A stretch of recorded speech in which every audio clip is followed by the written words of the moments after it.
It's a bright, cold autumn morning in Oslo, and we're here to test this, the Marex 330 Scandinavia, a brand new model that Marex launched at the Cannes Boat Show. In the UK, this boat starts from around £320,000, including VAT, and being a Marex, there's lots of really clever thinking going on this boat. We're going to have a closer look at that with a full tour, but we're also going to take it out to sea and give it a full sea trial. Let's get going. Marex's motto is to make the little things easy, and that starts right back here with really practical solutions like this bench that pops down here so you can sit and watch people if they're having a swim in the water. You've also got freshwater washdown with a proper hose that reels back in automatically set into the transom here.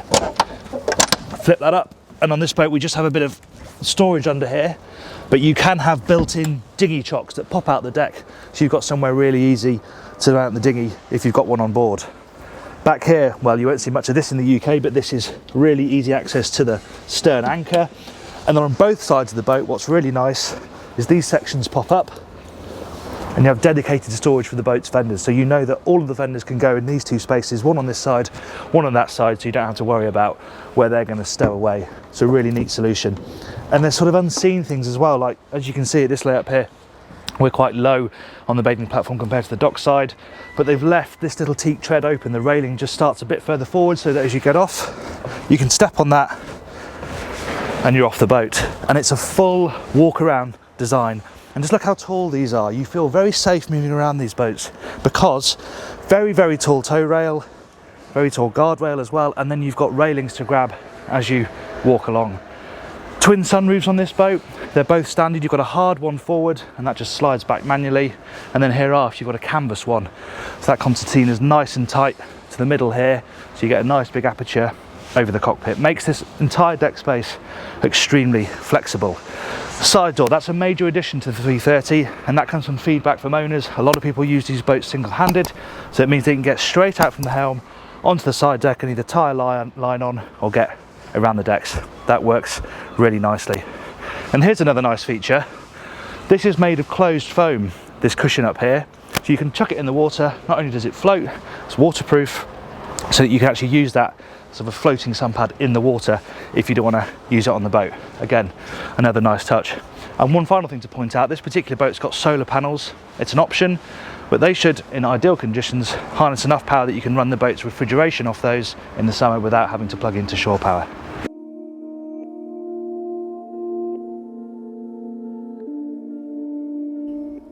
We'll have a close look at the interior later on in the video. One of the beauties of owning a boat like the 330 is that you can use it all year round. The ease with which it transforms from an open boat to a fully enclosed one is one of its key assets, and it means that on a perfect autumn day like the one on our test, you can really make the most of it.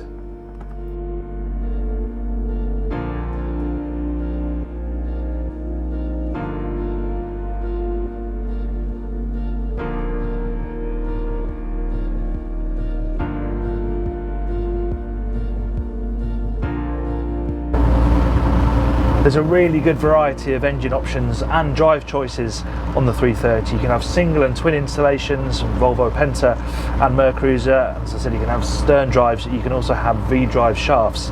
This particular boat has got what's been quite a popular combination, which is the twin 270 horsepower Mercuries, and the benefit of that package is that you also get the joystick, which has got Skyhook, and we'll talk a bit more about that later on.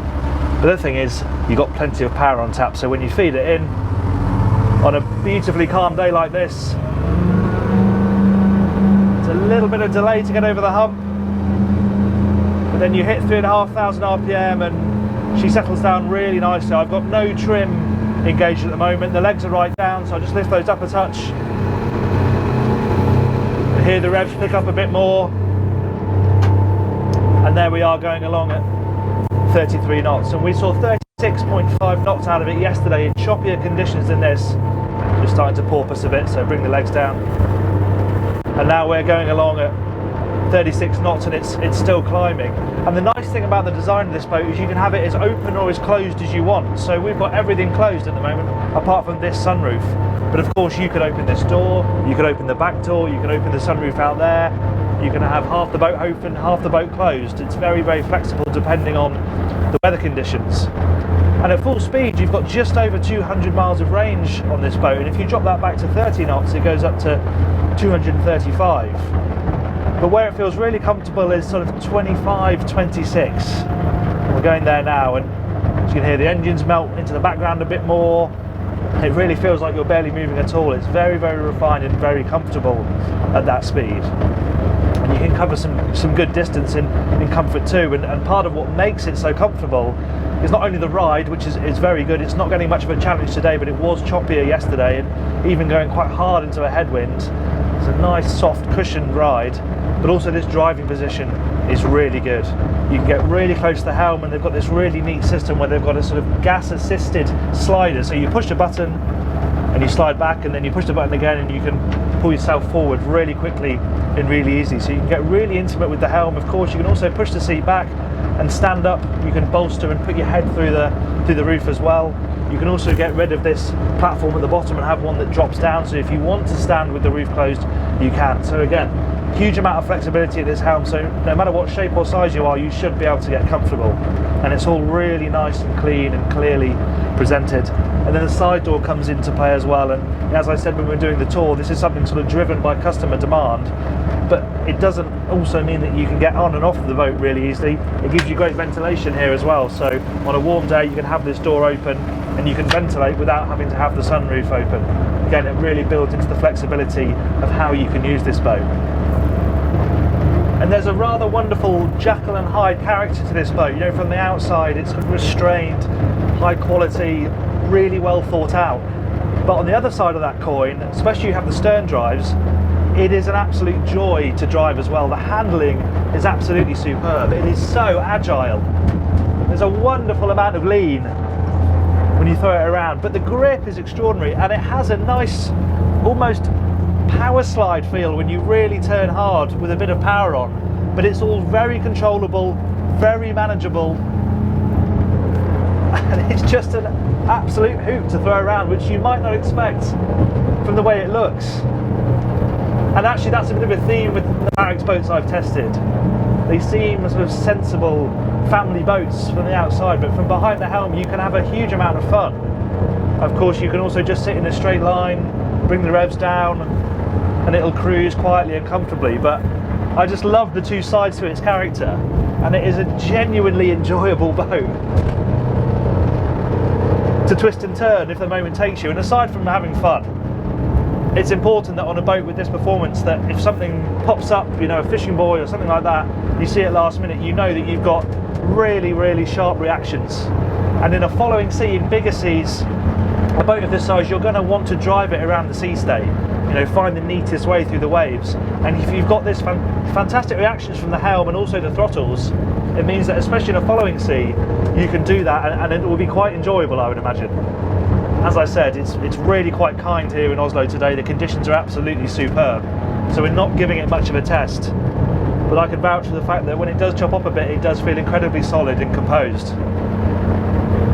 We'll talk a bit more specifically about the dash arrangement on this boat. It works really nicely having it split across these two areas, dead ahead of you in your eye line, and then overhead here, having two 12-inch plotters on a boat of this size is really nice. And obviously you can customise what you show on each. This boat's got a rear-facing camera, and it's been nice having that view, especially when you're manoeuvring at close quarters, so you don't have to twist around awkwardly to look out the back of the boat. You can just glance up there and have a look at that. And there's a nice mix between digital and analog. Obviously digital instrumentation is amazing these days, its capability, but it's nice to have these really clear analog dials for quick glances. You don't have to be swiping through screens or changing screens, they're just there on show the whole time. And there's very little glare as well because of this grey material. On a bright day like this, these curved screens, you don't get any awkward reflections in the windscreen, and you're not blinded from, you know, harsh GRP. The other thing is, you may look and think actually it's lacking a little bit of storage space, but they have thought of that. There's a moulded tray up there where you can store items. There's a couple of cup holders. You've got this little cloth area down here where you can slot a phone into or some sunglasses, and there's the same but much bigger on the other side, and 4 more cup holders. So actually there is enough places to put loose items. And in general, it's just a very well thought out and effective helm station. Now, we haven't needed much trim today. It's absolutely flat as a pancake, and the boat's got a very nice natural running attitude. I've just used a bit of leg trim just to level her out a bit. But this boat's fitted with Bennett's electric trim tabs, and they are super fast acting. So if I go like that, you can see how quickly they adjust the running angle of the boat, and they take a little bit getting used to, but I actually really like how fast that reaction is, because sometimes these controls are very slow to react, and by the time you sort of push the button hard enough, it's gone too far the other way, then you go too far the other way and you find yourself overcorrecting. With this, it's so instantaneous, you can feel almost exactly where the tabs are in their travel. It works really well. I mentioned that this boat's got the joystick system, and that is particularly useful when you're coming alongside, especially if you're on your own, when you've got the Skyhook system. So you put the boat into neutral and the joystick is immediately active. You don't have to push a button for that to work, and then you have full joystick control, twist to turn, and you can push forward and push the stern to move the boat forward and backwards. But the key thing is, if you press the Skyhook button, the boat is then using GPS to hold that position. So if I was on my own, it means I can leave the helm and I could hang the fenders and I can tie the lines on, knowing that the boat, even if there's current, tide, wind, the boat will hold itself in that position, so I'm safe to go and do things on the side decks. If you're single-handed boating, that's a really, really useful feature. Because this cockpit is separated from the side decks by this really nice tall moulding around here, you do feel very safe once you're in here and the door's closed. This just opens up on a catch and then it's held in place with a nice strong magnet, really easy to open and close that. And then you begin to get an idea of the flexibility of this boat's deck. So we've got this fabric sunroof open now, but if you need a bit of shade from sun or rain, it just easy as that, it's over and you've got some protection from the elements. And then of course you've got that canopy curtain system that encloses this entire area, and you can also heat that with the Webasto heating system. So very, very flexible. As for the space itself, it's really good, it's very sociable. Obviously with the table over like this, it's very easy to walk through this central companionway, but if you want more people to be able to dine, you can flip it over, and then you can make use of these benches here so that people can sit here and eat with the rest of the party. Some other key points: storage is really good and it's very easy to get to. So you just lift up this lid, it's on a gas ram, it's all nicely moulded out here, really smooth mouldings. You don't have to lift up the cushion, you don't have to lift up a base, you literally just lift up the whole thing and you've got great access to the storage right there. Very, very easy to get to indeed. Of course, quite a simple door mechanism, just slides across, so you can separate this area off or open it up like this, and you've got two vast combined living areas. And it's worth pointing out as well that both of these tables drop down, so you can create beds here as well. So technically it would be cozy, but you could sleep 8 people on board this boat. If we go a bit further in, functionality here in this saloon is really good. Again, sunroof here, this is a hard sunroof, doesn't open quite as wide as the one at the back, but it's manual. Again, you know, reliable, there's no electronics in that to potentially go wrong, so that's a very simple system.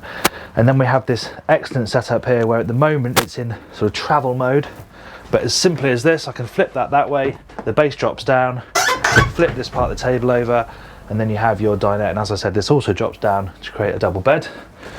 Pop your cushion in there, home from home. And this is a nice extra as well. You've got this stool, you pull a pin, you can slide it out, and then you just spin it and you can adjust the height. So you get one more person sat at the end of this table. It's a nice practical addition. The galley is obviously up on deck. It's not enormous, but it's well enough thought out. You've got your sink under here. There's not really anywhere to put this, but you can slot it behind there to keep it out of the way. Marex say future boats will actually have wood on the bottom of this, so it doubles up as a chopping board, which is quite a good idea. But it's nice to see you've got a nice proper bendy tap there, just a bit more extra functionality. You can have an induction hob. This boat's got gas. You've got a twin gas hob here and also a gas oven on this boat. You can see here, this is the point for your television. You can either mount it here, you can mount it up here, or you can actually have a drop down TV. But interestingly, Marex said they haven't spec'd a boat with a television for years. Most people are using iPads and therefore just need an internet connection, so the TV point is there if you want it. A variety of storage in these drawers here, and actually cooling space. That's something we need to talk about, that's always important. You've got a drawer as an option down here on this boat. You could have a bigger fridge here with a door in it if you wanted. There's also the option to have a cooling drawer out there. This one's just got storage. And there's a more sort of traditional shaped fridge down here. So none of them are that big. There isn't space for a big fridge on this boat, but because you can have 3 of them, you've got, you know, enough cooling space for a couple of people for longer stays on board. We've talked about the helm station, house at sea, how well that works, and especially that sliding seat mechanism is absolutely brilliant. And then it's a few steps down and we're down onto lower deck in the accommodation. Now it's down here in the accommodation where you probably feel the boat's diminutive proportions the most, but Marex have done a good job of making the most of the space that's available down here, and there's some clever stuff just to really boost that feeling of space down here, even if it isn't the most enormous accommodation you're going to find. So for example, these doors, the smoked glass that you can see here, means that you get a nice amount of natural light coming through them. Obviously you can't see through them, but it means you get a bit more natural light and the cabins aren't so dark. The bed in this master cabin forward is a really good size memory foam mattress, which is super comfortable. You can almost lie across it, it's so wide. Of course you have to scramble out a little bit if you're sleeping on that side, but actually it's a nice spacious berth. We have got the cushions on the bow, so there isn't as much natural light in there as there would be if you didn't have those on, and that's your escape hatch and some ventilation as well. And then something that's really nice is that the access to storage is really good. Much like up in the cockpit, you just lift this up and there's your storage. You don't have to lift up the mattress or a panel underneath it. A couple of gas rams, and that's a really good space to store shoes, baggage, bulkier items that you often can't swallow in the cabins on a boat of this size. So that works very nicely. There's a bit more storage dotted around here as well. There's a drawer at foot level down here, a little bench as well, you can sit and put your socks on, and then a bigger hanging cupboard here, split hanging cupboard with some shelving and another drawer below. So for a couple who are cruising for a week or so, this is perfectly comfortable. And let's have a little look at the guest cabin. Now with this amidships cabin running underneath the saloon, it's going to be tight in here, there's no way around that. But again, they've worked to try and make the most of it. Like for example, having smoked glass panel above my head here, so natural light is being drawn down from the windscreen just to bolster the feeling of space at least. Again, storage is pretty good behind me. You've got a split hang locker here, there's a little perch that you can sit on there, a full-length mirror behind the door, and actually, although it's a bit awkward to sort of get into this berth, they have put a grab handle in just the right place. You can sort of swing yourself down, and actually this berth is a good size. Headroom not great over the berth itself, but once you're lying down you're fine. But no, it really is just a place to sort of crash out. That said, there's a bit more storage behind me here, and you have got hull windows, so natural light is pretty good, supplemented of course by pretty decent artificial light as well.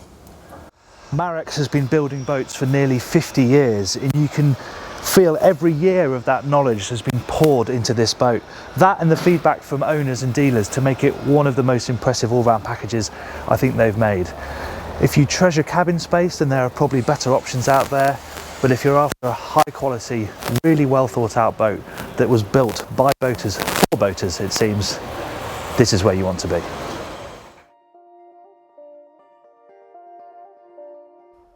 Thank you for watching our review of the Marex 330 Scandinavia. If you enjoyed the video, please give it a like, and remember to subscribe to the channel and hit the bell icon so you're notified every time we upload a new video.